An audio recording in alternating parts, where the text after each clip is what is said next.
How do we get an economy that replicates what's out here? How do we keep our money circulating in our country, in our territory? The multiplier effect is what we're talking about.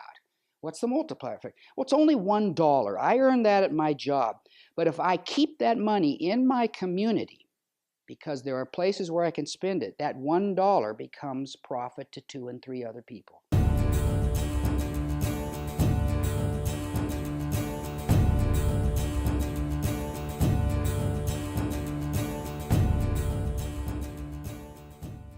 In the United States, under particular laws, tribes can form what are called community development financial institutions.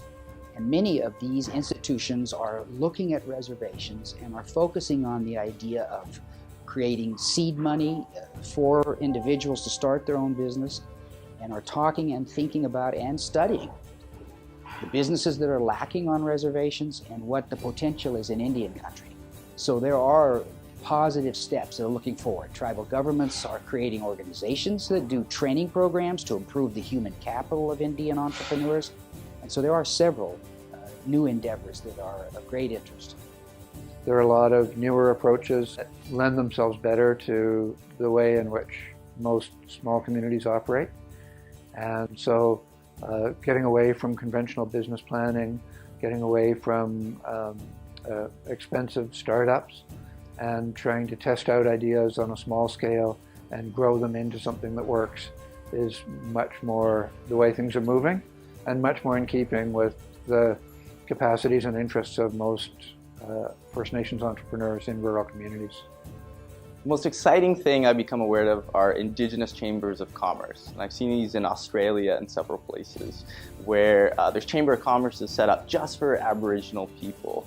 And chamber of commerces that fit their values and their intentions, and there's training and funding specifically tailored towards them. So this is one area that Canada could develop to support future and current Aboriginal entrepreneurs. I think there's more support for Aboriginal entrepreneurship, and it seems to be really trending with all levels of government, and therefore there's more support for Aboriginal entrepreneurs and education programs for entrepreneurs that there wasn't before. For me, the exciting project that's recent is the C-SPAN project that are going to be offering opportunities for Aboriginal entrepreneurs with the big $100 billion shipbuilding contract that came to C-SPAN. So what C-SPAN has agreed to do with Industry Council of Aboriginal Business is to work with Aboriginal entrepreneurs in BC, really. 50% of the jobs when they build them are not just going to be shipbuilding, but they're going to be caterers, they're going to be cleaning companies, they're going to be moving.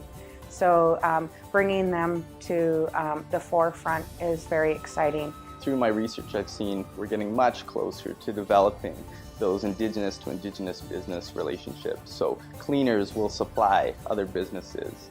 Office companies will supply other Indigenous businesses. So I think it's getting pretty close in terms of really re-establishing those relationships that were there, or helping to strengthen and rekindle the relationships that are already present. Nations are realizing they need to diversify their economies, not have all their eggs in one basket, and that it's not just a matter of bringing in money, it's a matter of finding useful things for people to do that provide services in the community, and start to employ youth and give people models that they can work from. More and more communities are coming to us here at the Beedie School and asking for help in terms of integrating entrepreneurship into their other economic development activities. And that's a big change from 10 years ago when everybody was interested in building big economic development corporations.